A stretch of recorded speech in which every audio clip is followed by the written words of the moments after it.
இது மகிமை நேரம்.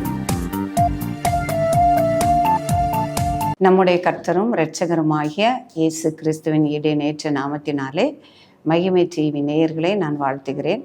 இந்த மகிமை நேர நிகழ்ச்சியின் மூலமாக பிரியமானவர்களே, உங்களை தேவனுடைய வசனத்தை தியானிப்பதிலே நான் மகிழ்ச்சி அடைகிறேன். இந்த நாளிலும் தேவன் நம்மை அழைத்திருக்கிறார் என்ற வசனத்தின்படி நாம் தியானிக்க வந்திருக்கிறோம். தேவன் நம்மை அழைத்திருக்கிறார். நாம் அவரால் அழைக்கப்பட்டபடியினால் தான் நம்ம ஒவ்வொருவரும் இந்த நாளிலே அவருடைய வசனத்தை தியானிக்கும்படியாக அவர் நம்மை அழைத்திருக்கிறார். ஒவ்வொருவரையும் அழைத்தபடியினால் தான் இன்னைக்கு இந்த மகிமை டிவி முன்பாக இருந்து நீங்கள் தேவனுடைய வசனத்தை தியானிக்கும்படியாக வந்திருக்கிறீர்கள். அப்போ அவரால் அழைக்கப்பட்டவர்கள், நம்ம அழைக்கப்பட்டவர்கள் என்று சொல்லும் பொழுது நம்ம என்ன நினைக்கிறோம்னா, கர்த்தருடைய அழைப்பு என்பது ஊழியத்துக்காக அவர் அழைப்பார் என்று நாம் நினைக்கிறோம். ஆனால் பல காரியங்களுக்காக தேவன் நம்மை ஒவ்வொரு நோக்கத்திற்காக நம்மை அழைத்திருக்கிறார். அவருடைய அழைப்பை அறிந்து அதுக்கு நாம் கீழ்ப்படிந்தோமானால் அவரால் தெரிந்து கொள்ளப்பட்டவர்களாகவும் நாம் காணப்படுவோம்.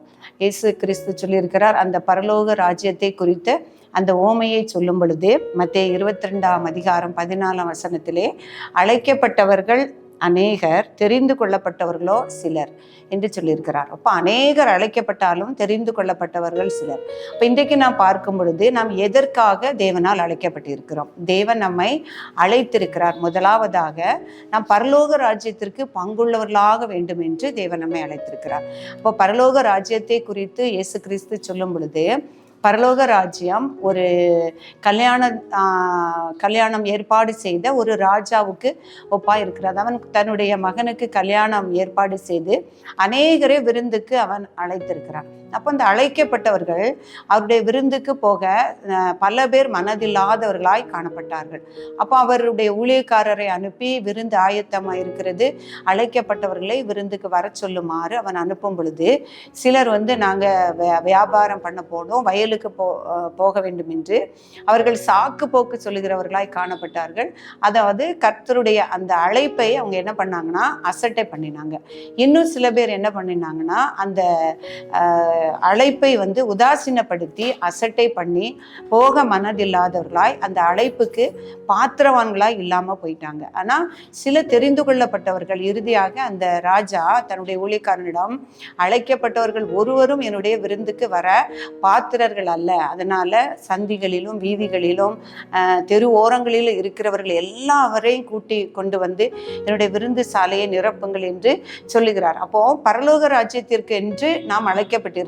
அவருடைய அழைப்பை ஏற்று கீழ்ப்படிந்து அதை உதாசீனப்படுத்தாதபடி அதற்கு நாம் பாத்திரராய் நடந்து கொள்ளும் பொழுதுதான் அவருடைய அழைப்பிலே நாம் நிலைத்து நிற்க முடியும். இன்னொரு ஓமையும் ஆண்டவர் அந்த பரலோக ராஜ்ய அழைப்பை பற்றி அவர் கற்று தந்திருக்கிறார். அதாவது ஒரு வீட்டெஜமானுக்கு ஒப்பாக பரலோக ராஜ்யத்தை குறிப்பிடுகிறார். அவன் தன்னுடைய திராட்சை தோட்டத்துக்கு வேலையாட்களை அமர்த்தும்படியாக அதிகாலையிலே போகும் பொழுது அங்கே நின்றவர்களை பார்த்து, என்னுடைய தோட்டத்துக்கு நீங்க வேலைக்கு போங்க, உங்களுக்கு ஒரு பணம் தருகிறேன் என்று சொல்லி வேலை அமர்த்துகிறான்.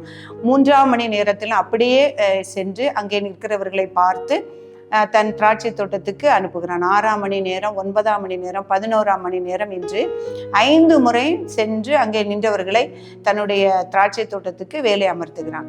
ஆனால் சாயங்காலத்திலே அவன் கூலி கொடுக்க போகும் பொழுது அந்த முதலாவது சென்றவர்கள் அந்த 11ஆவது மணி இறுதியாக வந்தவனுக்கு அவர் ஒரு பணத்தை கொடுக்கிறார்.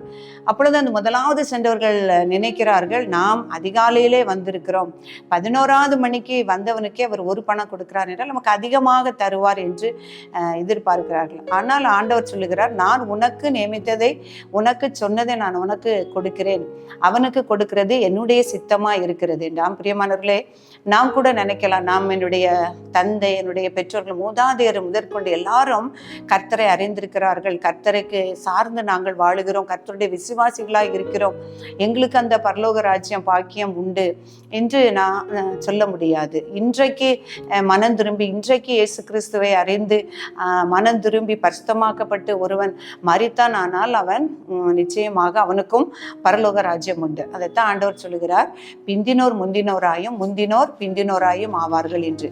அதை யார் அந்த அழைப்பை ஏற்று அதற்கு கீழ்ப்படி கீழ்ப்படிந்து நாம் நடக்கிறோமோ அவர்களுக்கு தான் அவருடைய ராஜ்யம் கிடைக்கப்படுகிறது. அவர் ஒவ்வொருவரையும் அழைத்திருக்கிறார். தேவன் நம்மை பரலோக ராஜ்யத்திற்கு பங்குள்ளவர்கள் ஆகும்படி நாம் அழைத்திருக்கிறார். அப்போ அந்த அழைப்பை நாம் என்ன செய்யணும்? உறுதி செய்ய வேண்டும்.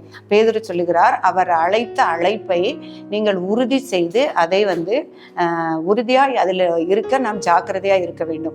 அதான் நமக்கு இன்னும் ஒரு ஓமை சொல்றாரு, அந்த கன்னிகைகளை பற்றி சொல்லும் பொழுது நாம் எப்பொழுதும் ஆயத்தமா இருக்கும். அழைக்கப்பட்டால் மட்டும் போதாது, தெரிந்து கொள்ளப்பட்டவர்களாயும் காணப்பட வேண்டும். நான் தெரிந்து கொள்ளப்பட்டிருப்பதை நாம் உறுதி செய்ய வேண்டும். அவருடைய வருகை வரும் வரை நாம் ஆயத்தமாய் காணப்பட வேண்டும். அப்போதுதான் அவருடைய வருகையிலே அழைக்கப்பட்டவர்களாகிய நாம் அவரோடு கூட நாம் சேர முடியும்.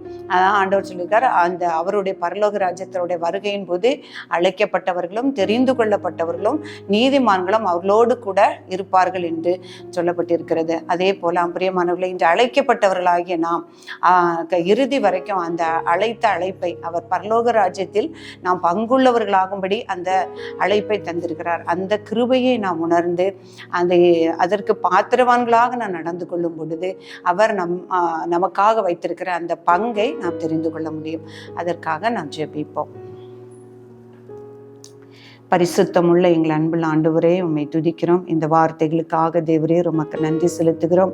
இன்று எங்கள் ஒவ்வொருவரையும் அழைத்து கர்த்தாவே நீர் எங்களை பயன்படுத்தி வருகிறதற்காக நன்றி செலுத்துகிறோம். உம்மை அறிகிற அறிவையும் அப்பா உம்முடைய இரக்கத்தையும் அன்பையும் கிருபையும் ஒவ்வொரு நாளும் எங்களுக்கு தந்து ஆண்டவரே உம்முடைய வார்த்தையாகிய வசனங்களை தியானிக்கும்படியாய் கிருபை செய்திருப்பா. உமக்கு நன்றி செலுத்துகிறோம். உம்முடைய பரலோக ராஜ்யத்திற்கு பங்குள்ளவர்களாக நாங்கள் காணப்பட அதிலே நிலைத்திருக்க கர்த்தர் எங்கள் ஒவ்வொருவருக்கும் உதவி செய்யும்படியாய் நாங்கள் ஜெபிக்கிறோம். சுவாமி, உடைய நாமத்தை மாத்திரம் உயர்த்துகிறோம். இயேசு கிறிஸ்துவின் நாமத்தில் ஜெபிக்கிறோம் நல்ல பிதாவே.